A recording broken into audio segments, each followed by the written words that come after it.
A gente tem uma outra coisa a respeito de endividamento. Então, lembra do Ciro Gomes, boa noite, meu endividado? Nós temos aqui o Desenrola, vamos falar sobre o que é isso, né? Haddad, o Desenrola pode desnegativar CPFs de até 2,5 milhões de brasileiros. Humberto, você sabe, quase que eu te chamei de Haddad. Humberto, o nome começa com H, você sabe quantas pessoas têm dívidas hoje no Brasil? É muita gente. 65 milhões estão negativados. É muita gente, eu não esperava tanta gente. Eu sei Inadimplentes, que o dado é o dado, assim, nunca se teve tanto. Nunca se teve tanto. Mas aí, qual que é? Meu ponto 2,5 milhões é muito pouco. Meu ponto é esse. Mas assim, isso aí é porque tem duas fases desse projeto aí também, né? Mas vamos ler ele primeiro pra gente comentar. Bora lá. O ministro da Fazenda, Fernando Haddad, afirmou hoje que a estimativa da pasta é que 2,5 milhões de pessoas podem ter os seus CPFs desnegativados com o programa Desenrola. A nova projeção depende da adesão do Nubank, que ainda não informou. Acho que já informou sim. Eu acho que já informou. Eu acho que eles já aderiram. Acho que essa notícia tá desatualizada, né? Não tem por que não aderir pro banco. Não, ele aderiu. Maravilha isso, hein? Aderiu. Caso o banco não participe, a estimativa cai para 1,5 milhão. Já aderiu, enfim. O ministro da Fazenda explicou também que as dívidas de até R$100 não serão perdoadas. O programa estabelece a suspensão automática e permanente da negativação das pessoas, mas elas terão que ser pagas e com juros, diga-se de passagem. Também será beneficiado dessa fase do Desenrola Brasil o grupo de pessoas físicas com renda até 20 mil, com dívidas de qualquer valor com banco, que terão acesso a negociação facilitada com descontos para terem o nome limpo. A expectativa é de até 30 milhões de pessoas contempladas. O governo liberou 50 bi em crédito presumido para estimular a adesão dos bancos. O programa já está operacional com a adesão da maior parte dos bancos. O Nubank já aderiu também, né? Bom, é isso. O que você tem a dizer, então, Humberto? A primeira coisa, eu acho assim, um programa que subsidie o desendividamento das pessoas, eu acho ótimo. Por quê? Primeira coisa, as empresas ganham isso todo ano. Todo ano tem refis, todo ano tem perdão de dívida de empresa.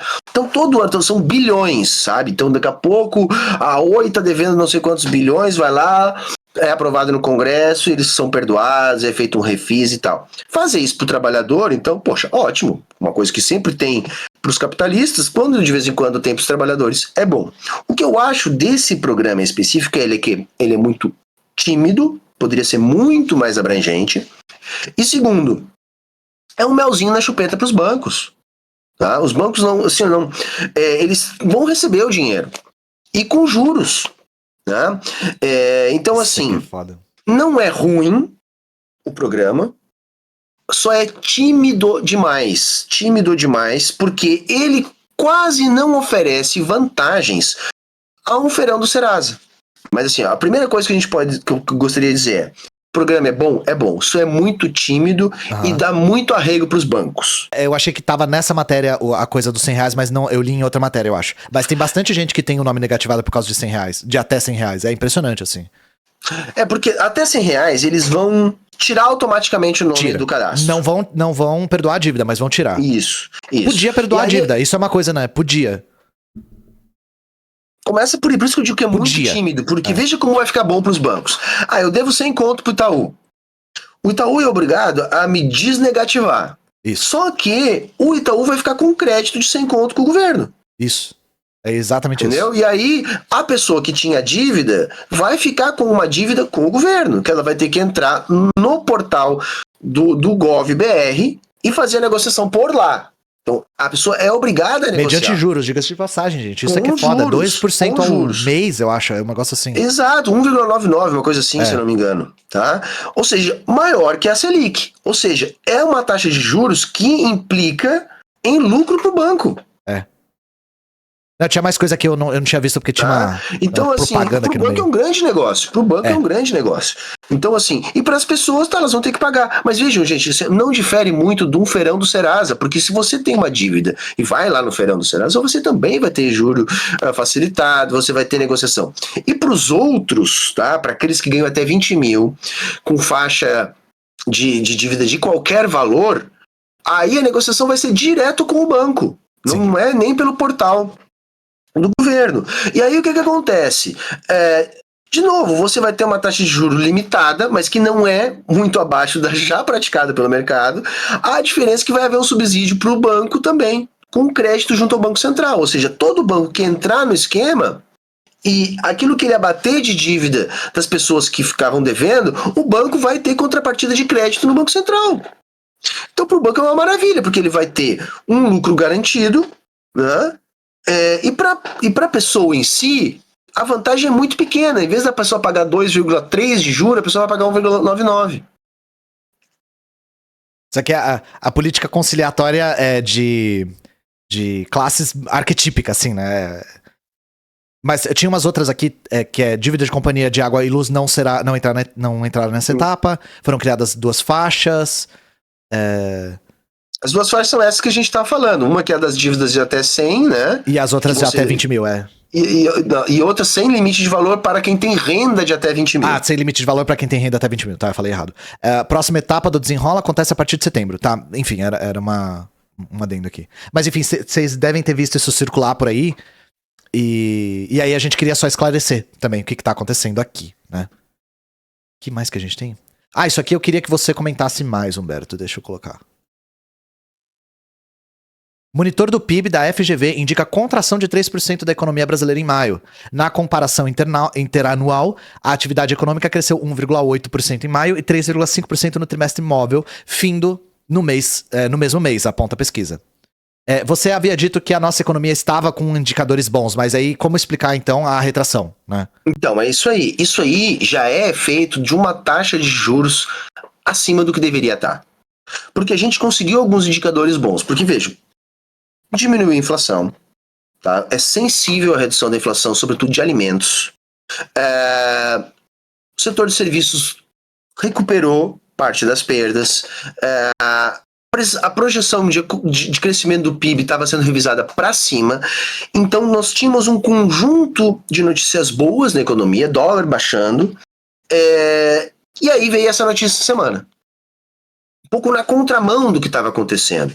E isso acontece de reforçar o discurso governista, de olha, a nossa taxa de juros ela está fora do lugar. Porque, gente, qual é a justificativa utilizada pelo Campos Neto, presidente do Banco Central, para manter a taxa de juros em 13,75? Ele diz o seguinte, olha, nós temos uma meta de inflação e a nossa inflação, para chegar na meta, ela precisa ser controlada. Então você aumenta a taxa de juros como uma forma de diminuir a atividade econômica. Quanto maior a taxa de juros, mais caro o crédito. Quanto mais caro o crédito, pior para investir, pior para consumir. Você diminui a atividade econômica. Diminuindo a atividade econômica, você controla a inflação.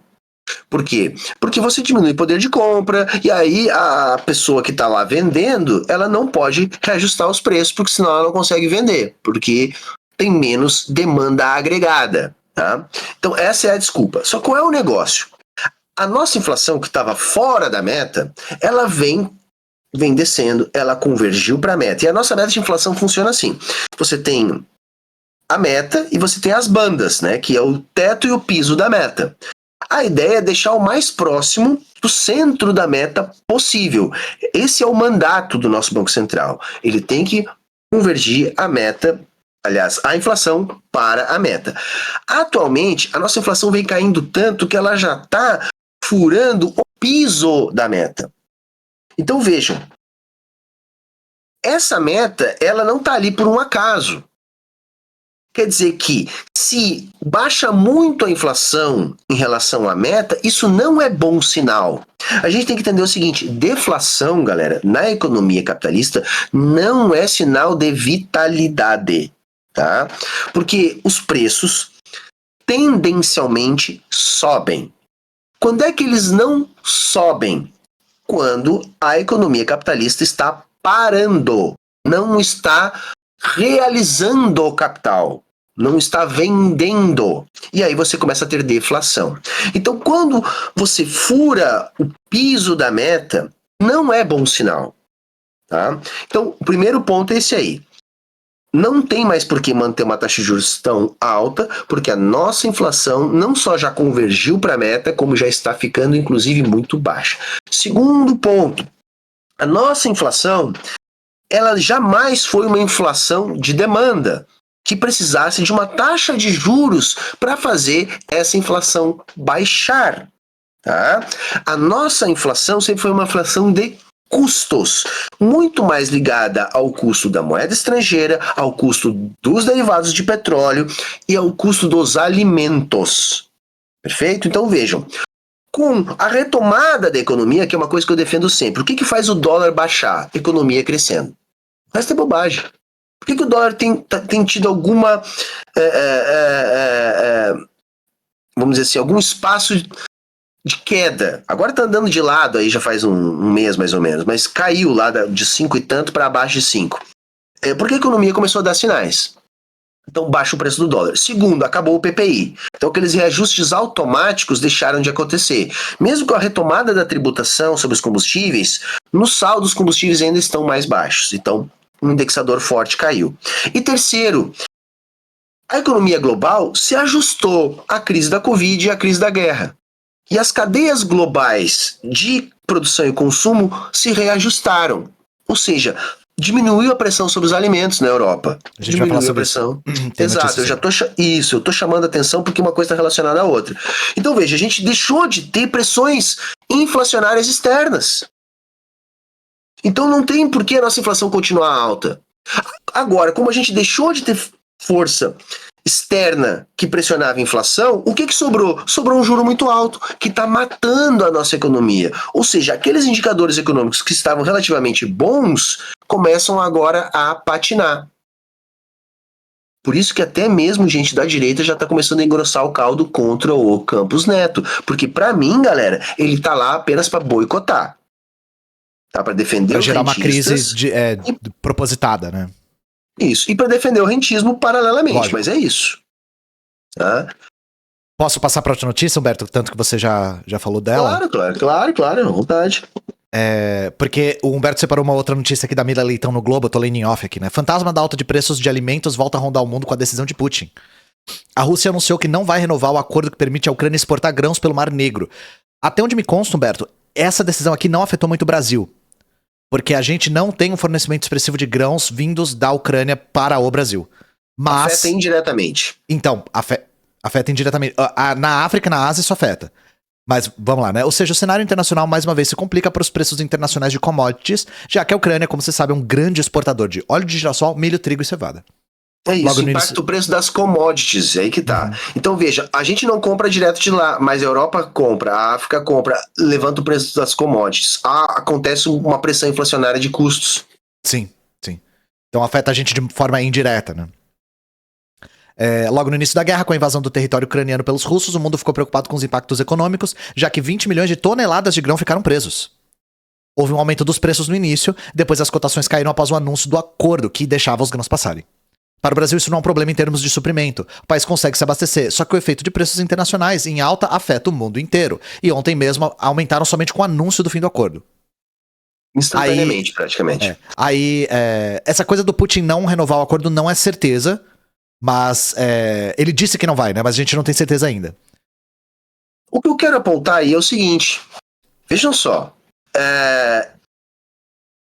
isso sim vai ter impacto sobre a inflação. Tá? Porque se muda os preços dos alimentos na Europa, que é onde vai ser impactado mais, as commodities que a gente chama de commodities de alimentos, tá? Que é, sei lá, trigo, milho, cevada, isso são commodities de alimentos, sobem. Entende? E isso impacta o preço dos alimentos aqui no Brasil. Que se a gente vai olhar o núcleo da inflação, tá? Os alimentos foram que tiveram maior queda. E é uma das quedas mais benéficas para a classe trabalhadora. Sim. Entende? Então, assim, de novo, por que eu separei essa notícia para juntar com essa outra do monitor do PIB da FGV aí, tá? Que isso não é o PIB, tá? Que a gente leu antes, é o monitor do PIB, é uma projeção, tá? Porque, para mostrar que, veja, nós estamos já com uma economia que poderia estar melhor, essa economia não necessariamente vai aproveitar o melhor momento internacional, por causa de uma briga política interna, e esse melhor momento internacional pode estar mudando, gente. Eu disse duas coisas hoje aqui, entendi. que no economês, às vezes fica difícil da galera entender, eu vou tentar ser mais didático aqui. As coisas estavam melhores porque o ciclo de alta de juros do dólar nos Estados Unidos, né, do Federal Reserve, a princípio seria interrompido. Isso já subiu no telhado. E segundo, a situação estava melhor, porque apesar da continuidade da guerra, o mundo tinha se adaptado à guerra. As cadeias produtivas globais tinham se adaptado. Então elas já estavam funcionando dentro daquela dinâmica. Essas duas coisas são extremamente frágeis. A aposta da OTAN numa guerra prolongada parece ignorar uma coisa muito perigosa, que é o seguinte: quem entra na guerra não quer perder. Não quer perder. O Putin não vai agora retroceder. Então a guerra só tem uma coisa a acontecer, que é escalar. Escalar.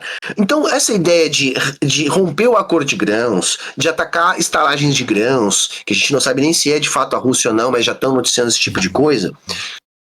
Se isso está acontecendo ou não, o que a gente tem que entender é isso vai acontecer, se necessário for. Porque não há limite na guerra capitalista. Se eles tiverem que fazer o que eles tiverem que fazer, eles vão fazer. Então vejam, muito frágil a situação econômica do Brasil para a gente estar convivendo com uma taxa de juros absurda. E só para encerrar aqui esse comentário, para vocês entenderem o absurdo que o Campos Neto está fazendo com a nossa taxa de juros, durante o governo Bolsonaro, o Brasil chegou a ter uma taxa de juros de 2% ao ano, básica, Selic. O que dava uma taxa de juros real de menos 5% ao ano. A nossa economia não comporta uma taxa de juros negativa. Isso fez explodir a cotação do dólar. Tá? Nós não somos a Suíça para ter uma taxa de juros negativa. Mas, enquanto o Paulo Guedes estava lá especulando com o dólar, né, com pra ele era milhões benéfico, em fundos, era benéfico eles fizeram isso. Então vejam, primeiro eles baixaram mais do que devia. Quando tinha que baixar, baixaram mais do que devia. Depois o que aconteceu? Subiram mais do que devia. Hoje a nossa taxa de juros ela já está superior a 10% de taxa real. 13? Isso, ela está 13,75, eu estou falando juro real. O real, sim. Como a inflação está em 3 e pouco, já está mais de 10. Gente, nem tem lugar no mundo que pague 5, muito menos 10. Então vejam, o Campos Neto primeiro baixou demais, depois ele subiu demais e agora ele está mantendo de lado demais. O que é manter de lado? É manter estável demais. Então quer dizer assim, ó, não tem nada de técnica nas decisões do Banco Central. Elas foram erradas lá atrás, foram erradas no meio e são erradas no fim. Tá? Não tem critério técnico nisso aí. Tá? Só para ficar claro isso, o critério é político. E isso é mais um presentinho da democracia. Esse papo de Banco Central autônomo, autônomo para quem, cara pálida? Autônomo das mediações da democracia burguesa e entregue 100% na mão do capital, que é como eu gosto de chamar aquilo que no jornal eles chamam de um mercado. Mercado, sim. É. Tá? Quanto mais autônomo, mais submetido às vontades do mercado ele fica. Não existe espaço de poder vazio na democracia burguesa. Nem democracia nenhuma, né? Diga-se de passagem.